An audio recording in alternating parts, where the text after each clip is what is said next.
Well, you still have time to get today's Delmarva Life Daily Deal. Today's deal, $15 for $30 worth of casual dining at Cloud 9 in Rehoboth Beach. To get the deal, go to delmarvalife.com. You'll find the daily deal on the right side of our homepage.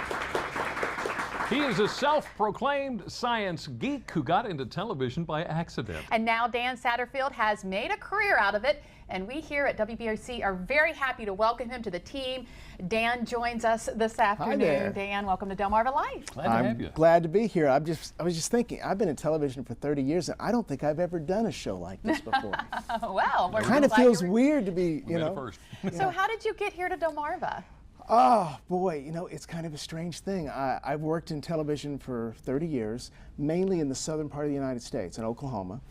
And I'm a meteorologist. If you're a meteorologist, you don't go to San Diego. The forecast is the same every day. And I wanted a more mid-latitude climate. And I came here in the 80s, had a beautiful weekend at Rehoboth Beach, and I had a call, and I knew the area, and I'm also a history buff. This place is dripping with great history, Right. and here I am. That's terrific. Tell us a little bit about your family. Well, my wife and I have been married for 28, October 15th, 1983, Okay. add it up. 28 years, almost 29. My daughter is in Oklahoma City, where my wife and I are from, basically. I grew up in Tulsa, she grew up in Oklahoma City. But my son is here. Roy is autistic, he's 17. And so it's my wife and I and my son, and then Carrie is back in Oklahoma. She works for Apple, and no, don't ask me when the next iPhone's coming out. I'll be the last person to know. That's funny. Now, you say that weather or meteorology is a science, actually. Well, yeah, I get a lot of calls from high school kids, and they'll say, I want to go into weather. What should I study? And I say, well, first of all, you should have been taking a lot of math, because meteorology is basically atmospheric physics. So I get a lot of, probably one call a month from someone saying, I wanted to be a weather person, I wanted to be a meteorologist, but I just couldn't handle all that. And I repeat the sentence with them, you couldn't handle all the math. Yeah. It's a lot of math if you want to go into any science at all. The language of science is math. It's complicated. Yeah, and I really like to get with kids and say, hey, this is the time to do it in junior high and high school. You can go as far as you want in math, you just take it one step at a time. Yep.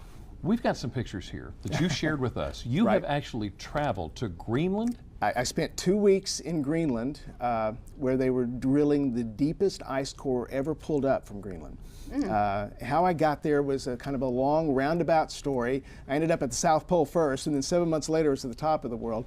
But yes, and I slept in a tent that was heated to a nice toasty 30 degrees. If you get above freezing, the snow at the bottom of the tent melted, so you didn't want to do that. Oh, okay. But yeah, I spent 2 weeks up there, and I was actually present when they pulled up a piece of ice core from the very bottom of the Greenland ice sheet. There was a rock in there that hadn't seen sunlight in 150,000 years. Wow. Wow.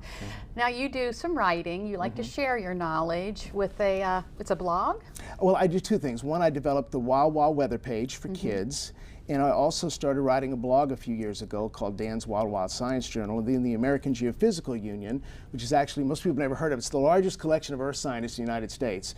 Everyone who's in science pretty much belongs to the AGU if it's an earth science. And they got hold of me and said, hey, we're starting a blogosphere. Would you move your blog over with us? So I now write with the AGU blogosphere. And I write on anything to do with earth science. Yeah. Yes. Now, here on Delmarva, forecasting the weather. It's not as easy as it Okay, seems. so I come into work on Tuesday of last week, and it's 73 here, and it's 47 on the beach. Yeah. And I realize, whoa, what have I gotten myself into? I mean, oh boy. Now, in my defense, I said the high on Sunday would be 63 in Salisbury and 57 in Ocean City. I hit Ocean City, and I missed Salisbury by 2. Oh, that's not bad. That's But good. not too bad. You're off to a good start. But, well, how long is that going to last? I'm out on a limb, and Mother Nature's going to saw it. Yeah, I got a funny feeling you're going to do just great. It's great to have you with us. Thank you. It's nice to be here. Thank you so much for joining us. Looking forward to a lot of. It's going to be a challenge, isn't it? Oh, yeah. You're not one to step But away that's from a why I challenge. came here. I wanted a challenge. I love a challenge. I love forecasting. I live and breathe forecasting. And so, yeah, I wanted the challenge. So I'm looking forward to it. All right. It's good to have you, Dan. Too. Thanks for joining us. Appreciate that. Well, tell you what, how about if we take a look at the first at 5 on Fox 21 and later on WBOC News at 6 and 7 in high definition.